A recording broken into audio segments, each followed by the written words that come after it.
Hello there, welcome to M3 Sessions, where we talk about music, ministry, and money. This happens to be our first episode. So today's topic is something that is very intriguing, something that I know you're going to enjoy. I know you are going to learn so much. So grab your pen, grab your writing material, and let's get to learn together. Right on today's episode, we have with us someone I treasure so much, someone that I respect in the music industry. So ladies and gentlemen, let's give it up for Kek Sami. You're welcome, sir. Thank you very much. I'm happy to be here. Today's topic is something like I said earlier on, it's something that I've personally been meaning to ask a lot of questions about. And it's about performance. Music performance. So it's something that I've seen a lot of clash between different congregations, different school of thought saying believers should not perform, believers should perform, believers should minister, or that ministers or believers should, all they get to do is just to minister. Okay, so what's your thought? What's your perspective about performance? Okay. Music, first of all, is an art. Okay. And the way we express music is performance. So I think you should say that again. Music being an art, the ARTS, and the way we express it is performance. Actually, so when we're talking about music performance, we're talking about the way we communicate ideas to the listeners. So it has nothing to do with spirituality. Even if you're spiritual and you must do music, then you are going to perform it. Because there's definitely going to be an audience. There's definitely going to be people listening to it. So the way you're going to be communicating that your spiritual music is performance. So that is it. So sir, you're trying to say that so as believers, we get to do ministration and we get to do performance all at the same time. We get to perform while we are ministering. I think you should write that down. We get to perform while we are ministering. Okay, now, I've heard a lot of people say things. And I think one of the things they keep saying is that how you move on stage does not matter. All of that sounds or seems carnal. So you should just stay in the spirit.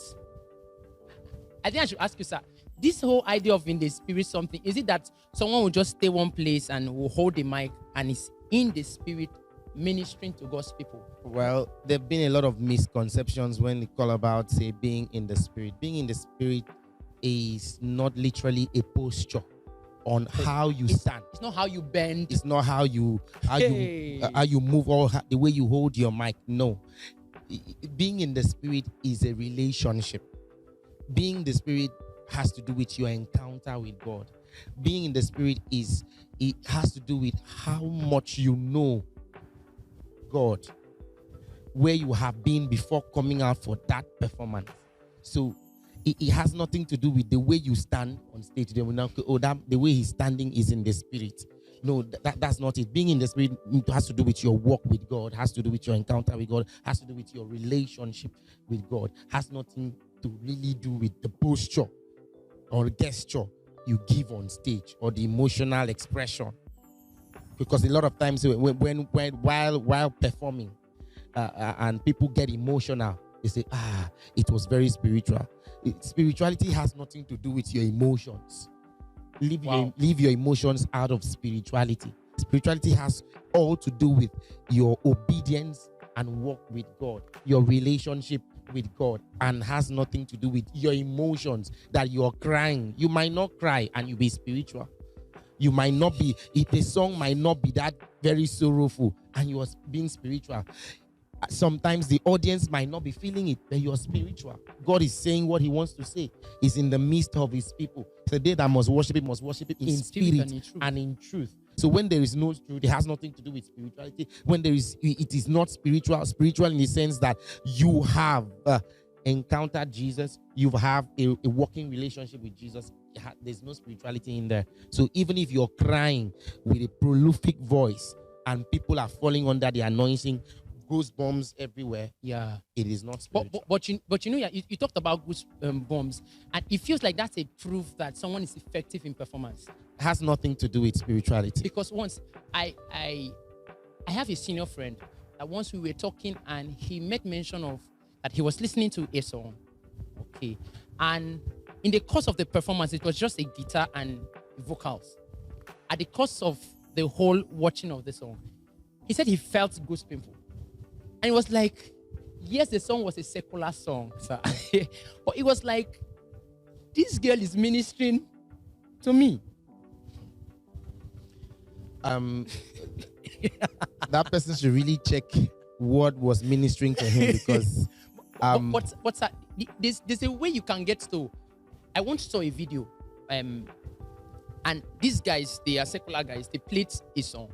And by the time they were done playing the song, sir, it felt like it was ministration. Now, let's differentiate this thing: ministration, spiritual ministration.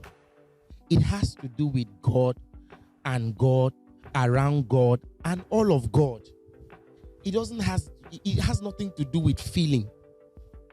Now, yes, there is a level you grow in God, and the way He relates with you, you can feel it. You can literally feel it. That's no doubt. But general feeling when performance is going on does not mean it's spiritual. People are endeared to things. They love a particular song. They love a particular genre. They love a particular sound. So when they hear it, their gesture reacts to it. It doesn't mean it's the Spirit of God. So people misunderstand these things. They say, "Oh, what? The way I was feeling goosebumps, it means the presence of God is here." It might not. It could, even the presence of the devil can bring goosebumps from your body. Okay. So sir, that means if someone is effective in performing, all of these things can happen. To evoke people's emotion can happen. Yes, okay. It can. But for us as believers, what differentiates our ministration and performance is that there's a Spirit of God involved, and we are transmitting the life of Christ. How do we judge ministration? Is that the person has spent time in the secret place, the person has an encounter with Jesus, the person has a working relationship with Jesus. So if he steps out, we can judge and say, yes, this is ministration, because this person is speaking from an experience from God. But outside that, whatever you're doing, it could be a jamboree, just be a showmanship. You may be singing gospel song, but you're not ministering. You're not ministering unto. Come again. That you're singing a gospel song does not mean you're ministering. Okay. Are you talking from the perspective of having a close walk with God, that you sing from there? Yes. Okay. So you can be just singing gospel song that is written by somebody. You're just doing a lip service, but it doesn't resonate from the secret place. God is not. You don't have a standing with God. You've lost encounter. Your relationship is shaking.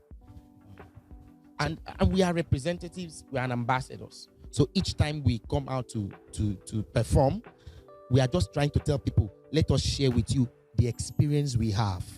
Wow. So once you have lost your relationship with God, coming out, you're not sharing any experience because you didn't have one. Wow.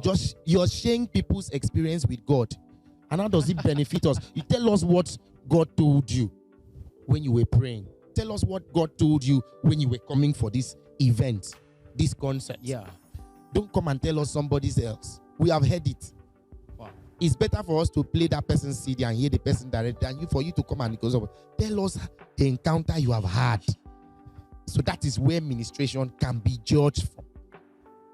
And separating ministration and performance, as because you're going to do music, you can't take away performance, because performance is the process, is the way we relate ideas to our listeners. So even if you're doing gospel music, you're performing it.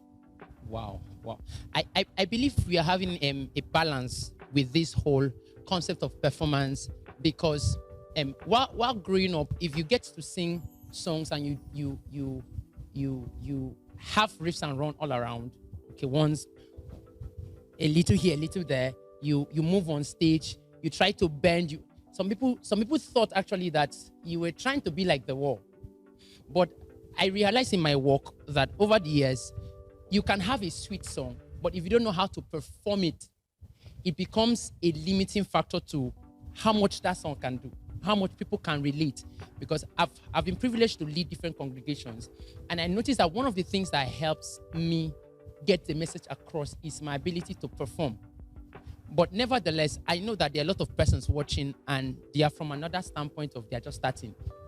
Some persons have sent me a private message, and they're like, "Sir, how do I start this thing? I can't even." Now, I tell people, no matter the message you have, your inability to pass that message that's all about it. So you have a beautiful message, but you're not able to pass it. So that means having a fine voice does not even... Oh, you could have a fine voice and we can't hear you well. We can't hear your diction. You're not putting up a good music. We won't... See, there are some people that might not listen to your anointing. First of all, what might attract them is your performance, your beautiful presentation. That will open up a way for the anointing to hit them. Okay, sir. That's like saying your organization, from how you're dressed, from how you move on stage, the arrangement of the song, everything comes into play. So it's not just stage management. It's not just stage management. It has to do with it. Why do you think a lot of artists please grab your biro, get dress code for the artists, the backup singers, and everything? You even come into the media world now. There are a lot of aesthetics on the stage, yes, to give you a good something. What is good is good, and when something is good, people want to see it. He said, they saw his star from the east, and they came to worship him. So if they didn't see a star, the three wise men would have remained where they are. So they saw something good, and they now came to worship. So all these things to display excellence. Of course, our God is excellence, and we must not downplay on excellence. We must not downplay on excellence, because our God is a God of excellence. So, sir, let me talk from the perspective of someone that is watching and is trying to know how to start off with this whole performance. Give us tips, sir. How can this person literally start to with the whole journey of performance? Now there's a balance about performance and ministration. How do we start it up? How do we get to engage it in our choirs, in church, personal, as an artist? How do we get to implement it? Good. Want you to have a good performance in your event, your concert, you must prepare. It starts from there. Okay. You're preparing for an event, you're preparing for a concert. What kind of concert are you looking at? What does it entail to have this kind of program? There will always be people that are before you where you can learn from. Okay, this is what we want to do. This is how we can go about it. There are a lot of wrong performances. Okay. On stage. And people I know the motive they had was we want to perform well, but they ended up just getting it all wrong. They're getting it, or maybe it's overflocked. Okay. There must be moderation in everything we do. So, first of all, prepare. Look into it in as much as you pray. But because people are going to come, if not, just stay in your house and worship. Play the keyboard and worship yourself. But if you want to bring it for people for the viewers to see, then you need to do it in a way that someone wants to listen. Yeah. Someone wants to watch. Someone wants to pay attention. And paying attention, they can now hear the Jesus you're talking about. Okay, that means excellence is part of the performance. Excellence is part of the performance. You must do things well, and that's excellence. A good performance is excellence. Wow. A good performance is excellence. Wow. Okay, sir. I believe that a lot of persons here would want more practical tips. Okay. Yes. Because I know that it seems you are trying to avoid that. We want more practical tips on what exactly to do. Maybe how to move on stage, what to do. Now, for instance, we are talking about music and performance. Yes, sir. Good. It's music we are going to do. And definition of music is sound pleasing to the ear. Yeah. It means that throughout that event that you're planning, there must not be any record of something that is not pleasing to the ear. So wrong keys, wrong progression, flats must be arrested. So we should be able to rehearse in a way that we are okay with. You want to do modulations in the songs you're doing, it should come out well. There's going to be a switch, harmony, unison, it should come out well. Another performance comes into, because music is an art. Yeah. People are going to watch. And this is not an audio event that they are just listening to. They are going to watch you. So you're going to be putting out something beautiful. So look at where are you using the stage management. The musicians should stay this way. The choir to stay this way. The backup should be in way. Everyone should be visible. Communication should be eased. So we move on like this stuff. There's some persons, there's some singers that can sing and they don't mind whoever is playing. They just act as if they are singing alone. But they have musicians. They have backup singers. They are guardians. They have audience. Are you now singing as if you're coming from somewhere? Sometimes they even close their eye. You close your eyes. They go to one corner, and you know that this event you're being you're on camera. You should be able to position yourself so that they can assess you. That was the reason why all these things are made for you to see. So that's why we do something called dress rehearsals. In that dress rehearsals, it should be in the event hall or the stage that is going to be used. So let's see is it working like this? No, it's not working. Let's adjust it this way. It's not working. Let's adjust it this way. Okay, what are we appearing on? Is it going to be offensive to the viewers? Is this something accepted? If you go to a conk Muslim land and you want to do an event there, you can't dress anyhow. It will be a turn off. They won't want to listen to whatever song you want to do because the way you've appeared already is offensive. So you're going to play with an attire that, it's welcoming. They want to look at you, and now looking at you, they hear what you're saying. That's why. So a lot of persons, the idea of wearing clothes just comes in, just wearing something flashy. No, you're supposed to wear something that will aid what you want to do. Okay. So that's still. You can't come to sing a gospel song and you're dressing nude. Are you kidding us? Are we in a club?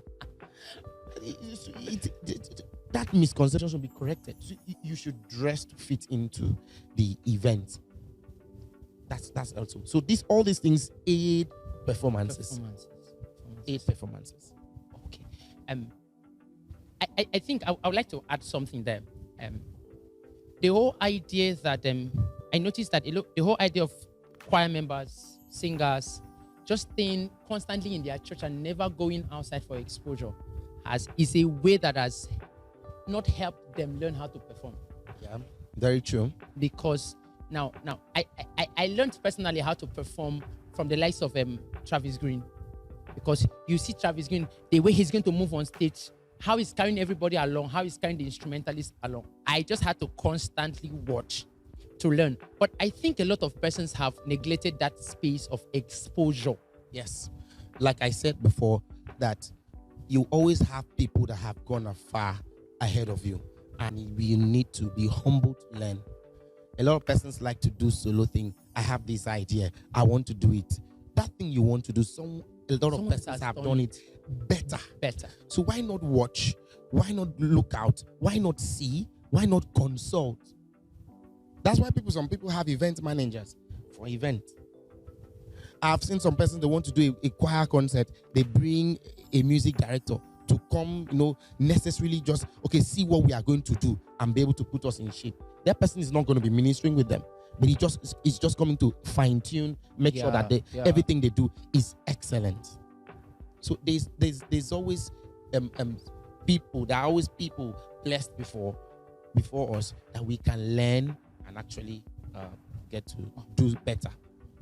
I think this is something that is going to help everybody that is watching us, because if you don't get to throw yourself all out there and learn, expose yourself to relevant videos and materials, there's no trick. Even if you are in the third heaven, there's no trick that, because performance, you're literally looking at the person, you're conveying your message, and despite how much you know, I think there's a saying that people don't care how much you know, they care how much they are conscious of how much you care. Yeah, I think that's it. So so if we don't learn how to relate the music to them, it's going to be a big issue, and it's going to hinder you, your church, your performance, everything you do from getting to the next level of ministry. Part of performance is knowing your audience. You want to minister. You're going to perform before children. You cannot be bringing songs that they can't relate to.